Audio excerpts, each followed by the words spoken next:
ప్రకటనలు చేసినారు, పసుపు బోర్డు ఏర్పాటు చేస్తామని చెప్పి ప్రకటన చేసినారు.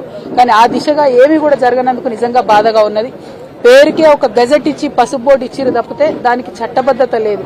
దాంతో ఇప్పుడు ఏమైతున్నది, రైతులకు ధర పడిపోయేటటువంటి పరిస్థితి ఉన్నది. ఒకవేళ పసుపు బోర్డు నిజంగా పార్లమెంట్ లో బిల్లు పెట్టి పాస్ చేస్తే బయట దేశాల నుంచి వచ్చేటటువంటి నాసి రకం పసుపు దిగుమతిని తగ్గించుకోవచ్చు. దానివల్ల మన రైతులకు ఇక్కడ లాభం జరిగి ధర పెరిగేటటువంటి ఆస్కారం ఉంటుంది. అదేవిధంగా ఇక్కడ పసుపు పరిశ్రమలు పెట్టవచ్చు, దానివల్ల ఇంకా కూడా పసుపుకు రేట్ వచ్చేటటువంటి ఆస్కారం ఉంటుంది.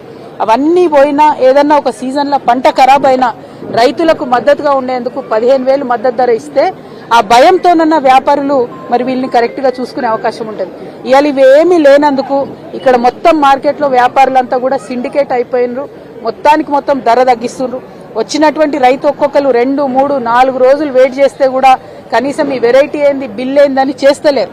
చేసి ఇక తప్పనిసరి పరిస్థితులలో రైతు ఇక ఇచ్చిపోయేటటువంటి పరిస్థితిని తీసుకొచ్చి ఒక విధంగా చెప్పాలంటే నిజంగా రైతుల్ని బ్లాక్మెయిల్ చేసేటటువంటి పరిస్థితి ఇక్కడ కనబడతా ఉంది.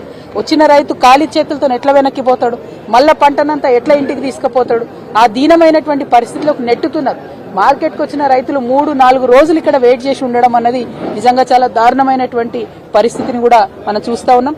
ఏ వెరైటీ పసుపు అయినా, ఎంత మంచి వెరైటీ పసుపు అయినా కూడా దాని ధరను తగ్గించేటటువంటి ప్రయత్నం మరి ఇక్కడ ఉన్నటువంటి వారందరూ కూడా చేస్తున్నారు. అది వ్యాపారవేత్తలు కావచ్చు, ప్రభుత్వం మెయిన్ గా పట్టించుకోకపోవడంతో ఈ పరిస్థితి వస్తుందని నేను భావిస్తా ఉన్నా. ఇలా నేను ముఖ్యమంత్రి రేవంత్ రెడ్డి గారిని మా నిజామాబాద్ పసుపు రైతుల తరఫున విజ్ఞప్తి చేస్తా ఉన్నా.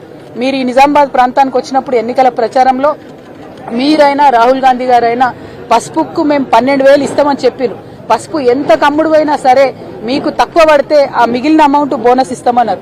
మరి ఇవాళ ఇక్కడ చాలా మంది మాట్లాడిండ్రు, 8,000 కమ్ముడు అయింది, 7,500 కమ్ముడు అయింది, 10,000 కమ్ముడు అయింది. ఆ మిగతా అమౌంట్ ఏదైతే ఉంటుందో మీరు బోనస్ ఇవ్వాలని చెప్పి నేను డిమాండ్ చేస్తా ఉన్నా. ఒకవేళ 9,000 పసుపు పోతే మీరు 3,000 రైతుకు బోనస్ కట్టిండి. ఎందుకంటే లెక్కలు ఉంటాయి, పేర్లు ఉంటాయి, ట్యాగ్ ఉంటుంది, బిల్లు ఉంటుంది, మోసం జరిగే ఆస్కారం ఉండదు, మీ దగ్గర డేటా లేదనేటటువంటి పరిస్థితి ఉండదు. వచ్చిన ప్రతి రైతు కూడా మార్కెట్ యార్డుకు రికార్డ్ అవుతుంది. కాబట్టి పసుపు రైతులకు బోనస్ ఇవ్వాల్సిందిగా రాష్ట్ర ప్రభుత్వాన్ని నేను డిమాండ్ చేస్తా ఉన్నా. కేంద్ర ప్రభుత్వం మీద 15,000 మద్దతు ధరకై పోరాటం కొనసాగుతుంది. పసుపు బోర్డుకు చట్టబద్ధత రావాలనే విషయం కొనసాగుతుంది, దిగుమతులు తగ్గాలనే విషయం కూడా కొనసాగుతుంది. ఆ పోరాటం జరుగుతూనే ఉంటుంది. కానీ ఈ సీజన్ లో ఇప్పుడు పసుపు వండించి మరి దీన స్థితిలో ఉన్నటువంటి పసుపు రైతులకు ఏదైతే తక్కువైందో అమౌంట్ దాన్ని ఖచ్చితంగా ఇచ్చే విధంగా రాష్ట్ర ప్రభుత్వం ముందుకు రావాలని చెప్పి నేను డిమాండ్ చేస్తా ఉన్నా. మేము ఖచ్చితంగా రైతులకు కూడా పిలిపిస్తా ఉన్నాం.